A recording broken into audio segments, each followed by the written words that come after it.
Este día, en Techo de Cristal, en Televisión Educativa, voy a platicar con Carmen Gaitán Rojo. Carmen Gaitán Rojo es actualmente la directora del Museo Nacional de San Carlos. Ha sido durante mucho tiempo gestora de actividades culturales, editora, ha estudiado Historia del Arte en París, ha desarrollado una importante actividad en la promoción y edición de libros, de algunos libros históricos hace algunos años. Y Carmen Gaitán Rojo también, antes de ser directora de este museo, fue directora del Museo del Mural Diego Rivera. Realmente platicar con ella es un placer porque es una de las mujeres que dirigen museos en este país, que quiero decirles, son muchísimas. Muchas gracias.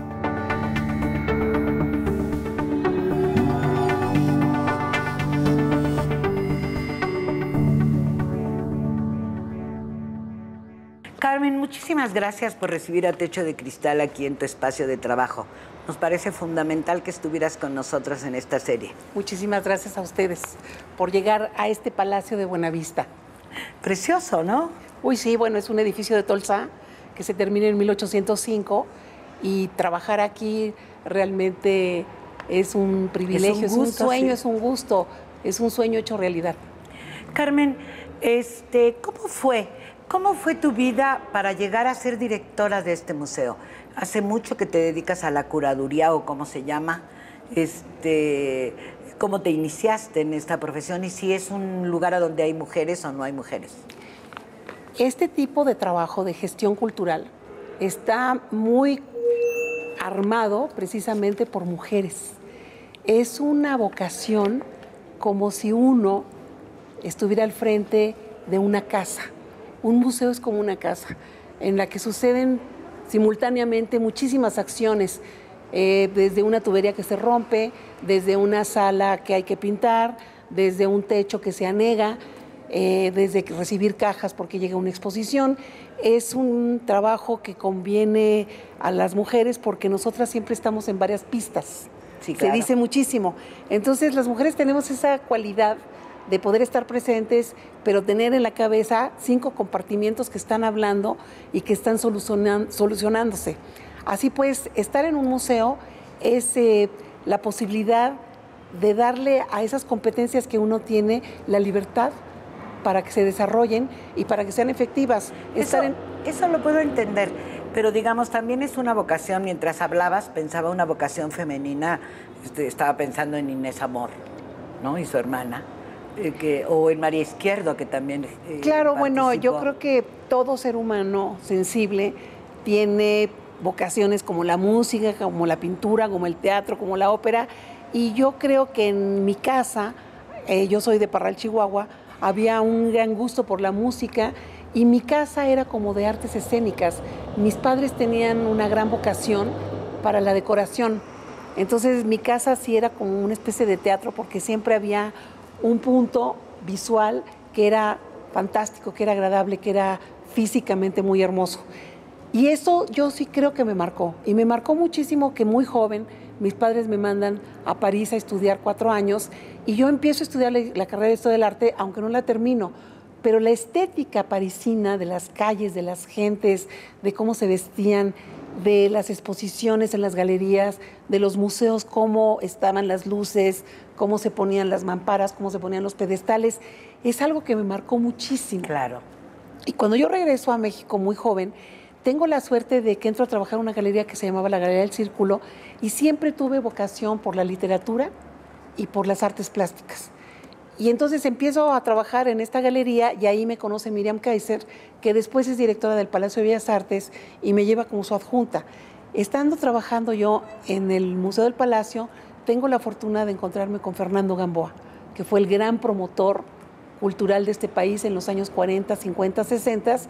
Y bueno, era el gran maestro y en ese momento era quien dictaba el arte, las exposiciones, las curadurías, como se les llama ahora, hasta que llega a ser el gran director del Museo de Arte Moderno y me lleva a trabajar con él. De él aprendí muchísimo y yo puedo decirte que ahí se finca para siempre esta especie de pasión por lograr que se haga una exposición. Una exposición es una puesta en escena que lleva muchos años a veces de preparación, de investigación, de hacer las transacciones con los coleccionistas, ya sean nacionales, ya sean internacionales, de convencer, de encontrar los presupuestos para poder pagar los avalúos de las piezas. Y una vez que las piezas ya están concedidas, pues entonces pensar junto con los investigadores y los museógrafos y toda la parte de museología, ese discurso cómo se va a contar, porque cada exposición es un cuento, es una narrativa. Oye, Carmen, sí, porque yo creo que en este país además somos riquísimos en literatura de mujeres o escrita por mujeres, y sí me había dado cuenta que hay un momento en que son como mayoría las directoras de los museos, no solo en esta ciudad, sino en el país, ¿no? Así es. En esa trayectoria, para llegar a ser directoras, dijéramos, no hay un techo de cristal tan obvio como para otras actividades, ¿o sí lo hay? No, yo creo que es un mundo muy conformado por mujeres, el mundo de las artes plásticas. No olvidemos que hay grandes directores también y que los hubo en el pasado, el mismo Fernando Van Gamboa, Jorge Hernández Campos, Manrique, pero no olvidemos que hubo desde siempre mujeres que estuvieron como Miriam Molina en el Carrillo Gil, Tere del Conde en el Museo de Arte Moderno, Cristina Gálvez estuvo mucho tiempo en el MUNAL, y bueno, no olvidemos que Graciela Latorre lleva mucho tiempo en el MUAC. Es un tesón que tienen las mujeres de entrarle a la investigación, a la curaduría y a la gestión cultural. Y yo creo que se nos da muy bien. Yo digo que en este ámbito, como en todos los ámbitos, por supuesto que tenemos pruebas que pasar, por supuesto que tenemos capacidades que se descubren y que pero no hay discriminación así obvia. No, y yo creo que al contrario, se nota el trabajo que uno hace y va uno sumando méritos, y en estos méritos se va creando una carrera y uno se hace visible, porque las carreras en los museos dan precisamente la posibilidad de la visibilidad. Claro. Tantos aciertos tenga uno en una exposición como desaciertos, pues uno es vista, es uno de alguna manera una figura pública, y eso o suma o cancela. Entonces, cuando uno llega a la dirección de un museo, es porque el público, sumado con las autoridades, se dan cuenta de que este personaje tiene las cualidades para ser la líder, la directora de un proyecto o de un museo. Y evidentemente, como en todos los ámbitos, por supuesto, hay grillas. Sí, pero que no eso puedo decir no que no. Solamente es discriminación, hay caminos tortuosos, ¿no? Absolutamente, como en todos. Y bueno, hay competencia entre las mujeres por también. Supuesto, y hay que tener mucho centro, y hay que tener mucha serenidad, y hay que pisar fuerte, pero con determinación. Negociación, pactos. Con mucha negociación. Yo creo que algo que pesa siempre es la edad. Entre más joven y impetuosa y apasionada es uno, pues tiene más posibilidad de equivocarse. La edad le va dando a uno la serenidad de la distancia para saber que muchas veces esos impedimentos hay que detenerse, ver la situación, estudiarla y tal vez no dar el paso con esta actitud intempestiva que puede uno tener cuando es más joven.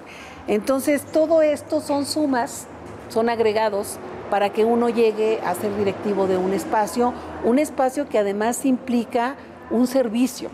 Yo creo que a mí la parte que más me gusta de estar en un museo es el servicio. Y yo con eso me quedo para este primer bloque, Carmen. Ahora vamos a un corte y regresamos.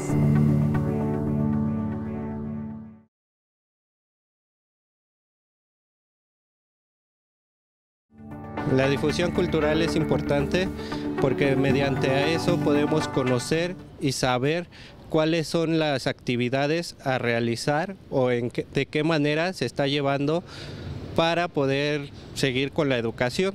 Pues es muy importante que nos den pues la entrada a nosotros como mujeres, porque siempre pues los hombres, y aparte a lo mejor tenemos ideas más creativas, más innovadoras, podemos ayudar a la juventud, porque nosotros como madres pues tratamos de encauzar a nuestros hijos y así pues ayudamos a los demás muchachos, ¿no? Pues Carmen, realmente esto de la gestión cultural me ha dejado anonadada de saber. Estuve pensando en Antonieta Rivas Mercado, ¿no? Estuve pensando, bueno, en la Galería de Arte Mexicano, que sigue siendo tan trascendente. Y en esto de los museos, ayer estaba viendo, no sé qué día, a Teresa del Conde, también escriben cosas estas mujeres. Son como una multitud de cosas, tú también, ¿no? ¿Hay diferencias entre el arte que producen las mujeres y el arte que producen los hombres? Hay una... No, yo creo que el talento es el talento. Y cuando el talento se impone. Tienes artistas espectaculares en México, tienes curadoras, tienes, bueno, artistas que hacen instalaciones. Ahorita hay una gran exposición de Lorena Wolfer que habla sobre la violencia contra las mujeres en el Museo de Arte Moderno, talentosísima. Y al mismo tiempo estás teniendo exposiciones del siglo XVI en otros museos del Instituto Nacional de Bellas Artes. No, yo creo que cuando hay talento, está Beatriz Zamora. No importa el sexo. No importa el sexo. Estaba yo pensando en esta mujer que hace las grandes arañas, la francesa. Una mujer que trascendió, bueno, evidentemente vamos a caer con Frida Kahlo, pero también estaba Olga Costa, pero también estaba María Izquierdo, pero al mismo tiempo está Orozco, Tamayo, Toledo, Lionel Maciel, Javier Arévalo, Aurora Reyes. Yo creo que el ser humano que tiene ese toque, esa especie de química que le produce, no sé si tiene que ver con una ensoñación o con tener un toque divino para ser alguien diferente a los demás y poder expresar eso que tiene que decir de manera como nunca nadie lo ha dicho, no tiene distingo. Puede ser Doris Lessing, como puede ser Elena Garro. Pensando que Doris y las dos y Elena hablaban de mujeres, escribían sobre mujeres. A Elena Poniatowska le decía yo el otro día que no quería, pero que la mayoría de sus libros son sobre mujeres. Sobre mujeres, pues está escribiendo sobre Leonora Carrington, escribió sobre Tina Modotti, mujeres todas a las que ella se refiere, pues mujeres de gran valor por la personalidad, por el pensamiento, por las ideas y por la creación. Pero como tal escritura, esta experiencia que tú tuviste de leer a tantos escritores en Océano y en Cal y Arena. En Cal y Arena, en Planeta, sí, bueno, pues... no hay, como en la escritura, no hay una diferenciación, sino en la obra, al final de cuentas, sí pueden escoger a los personajes, ¿no? Así es. Yo creo que cuando vemos, por ejemplo, los premios Nobel, últimamente hemos visto bastantes mujeres que los han ganado, aunque creo que sigue habiendo en el sumario muchos más hombres la escritura que tienen, por ejemplo, ahorita estaba viendo que a Vila Matas le acaban de dar el FIL Guadalajara, sí. ¿no? Pocas mujeres en la FIL Guadalajara, ¿no? Pocas mujeres, sí.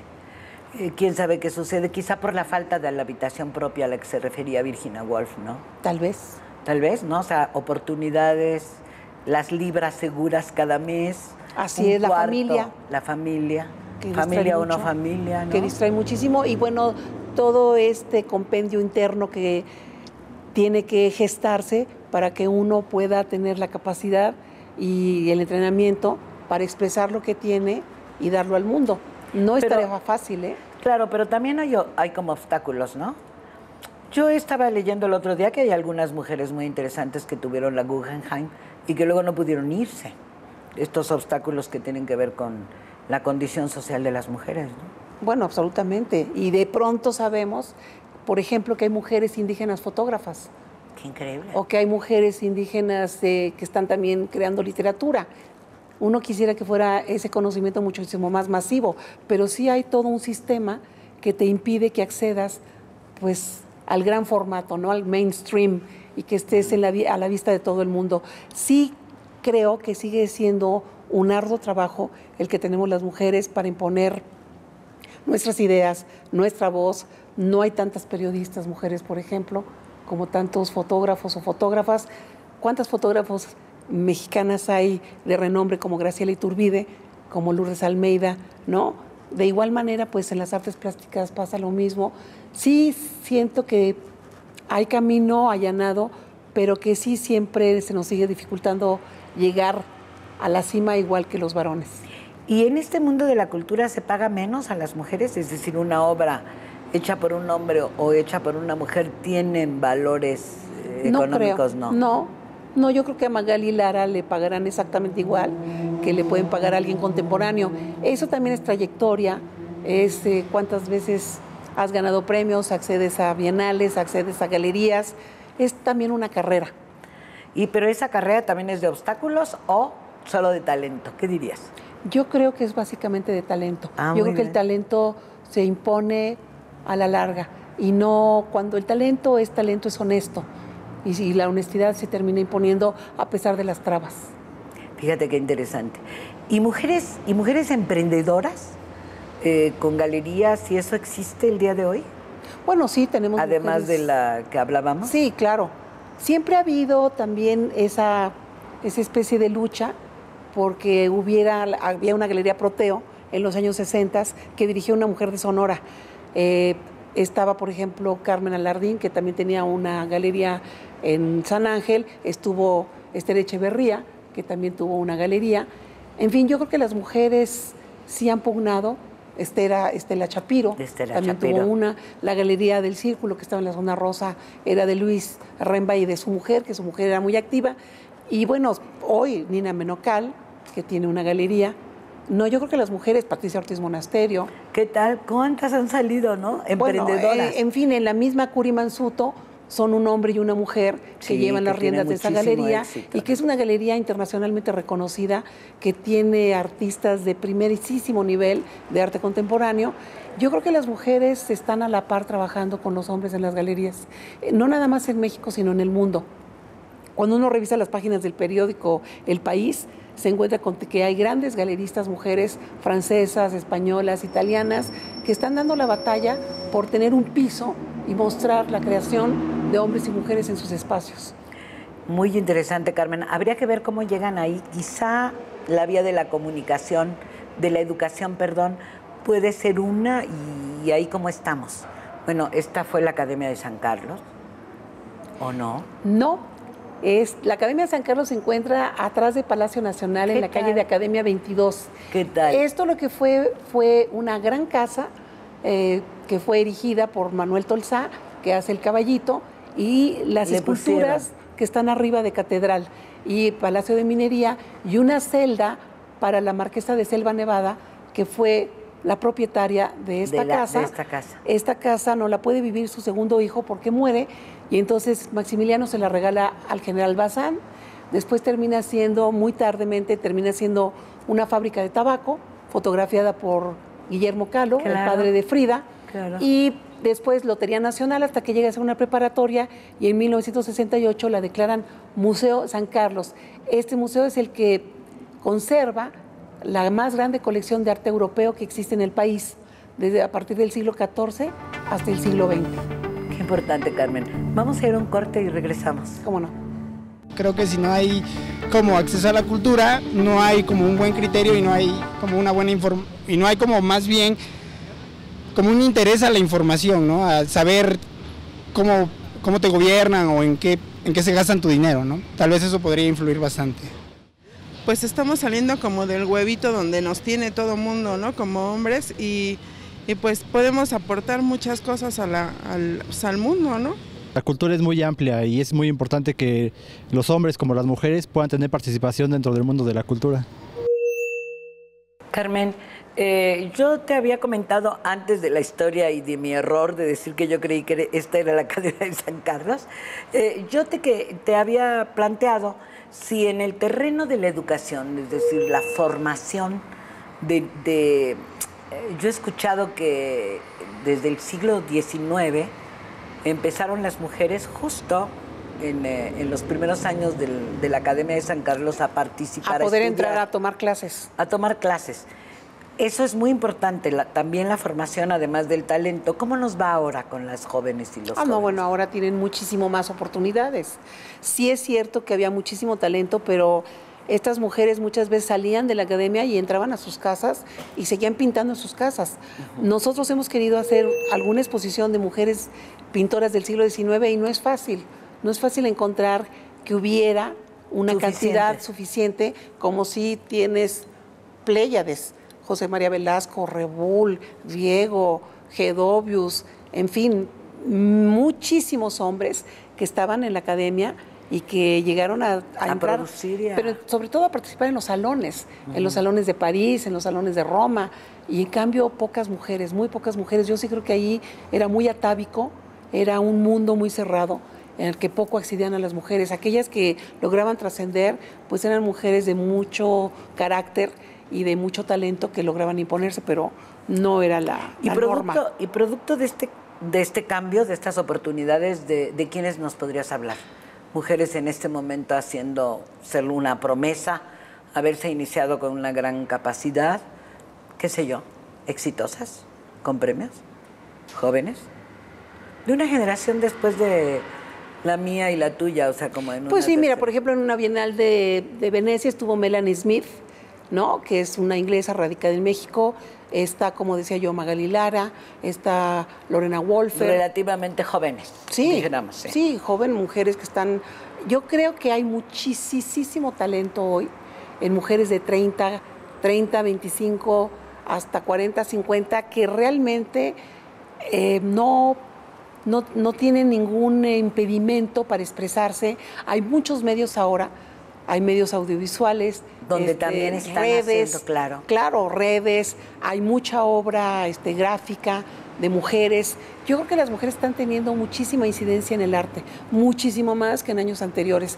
Y esto también, bueno, en México hay toda una historia de feminismo, como tú sabes, que ha abierto las puertas para que las mujeres tengan voz, tanto en la política como en el arte, como pues en otros medios. Son también, me llama mucho la atención que son líderes agropecuarias. Bueno, estas que tú conoces por participar en el Fondo Semillas, ¿no? Sí, en este grupo, esta organización de mujeres, que es el más grande fondo que existe para mujeres, de mujeres para mujeres, en el cual nosotros conseguimos patrocinios, conseguimos dinero para proyectos de mujeres que ya están formalizados, pero que les falta el recurso para echarlos a andar. Como estas líderes de las que hablaba. Estas líderes que pueden estar en Oaxaca, o en Chihuahua, o en Puebla, o en Tapachula, o en Sinaloa. Mujeres que tienen proyectos de toda índole, desde estufas con elementos de tierra, como pueden ser artesanías, como pueden ser mujeres que están hablando de la prevención de violencia, de el cuidado con el SIDA. Que también hacen creación. Y que también pueden ser diseñadoras, mujeres indígenas que pueden ser diseñadoras y que están adecuando sus diseños a unos mercados como más prácticos, para no quedar nada más en este ámbito artístico que es también la artesanía, pero para trascender fronteras y salir al extranjero. Yo creo que estamos en un momento en el que, gracias a todo ese feminismo de los años 60, 70, 80, se logró que la mujer tuviera la posibilidad de expresarse de manera contundente, libre y con ideas propias, sin copiar, sin ser una emulación de lo que se dice, o ya sea en un manual o de lo que dictaba el hombre. Hay muchísimo trabajo por hacer, todavía vemos muchísima violencia intrafamiliar, pero en la medida en que nosotras, que estamos en posturas visibles, demos ejemplo de que sí se puede, y de que tenemos compañeros, como fue el caso mío de Federico Campbell, que fueron compañeros que alentaron nuestra vocación, que permitieron que saliéramos adelante, y no nada más lo permitieron, les gustaba tener una compañera pensante. Había una compartición ahí muy importante, y diríamos que entonces, en el terreno de ciertas actividades culturales, o de todas, están las mujeres rompiendo el techo de cristal. Estaba yo pensando en algunas escritoras que les ha ido muy bien en la vida, ¿no? Pues fíjate, Miriam Moscona, Mónica Lavín, claro, ¿no? Que están, tienes a mujeres fantásticas como Rosita Nizán, que era una ama de casa y que un día rompe con todos los atavismos. Pero que además nos abrió ese espacio de explicarnos un mundo que conocíamos poco, como conocemos otros pocos, como el Islam, pero también el mundo de la judería. De la judería, claro.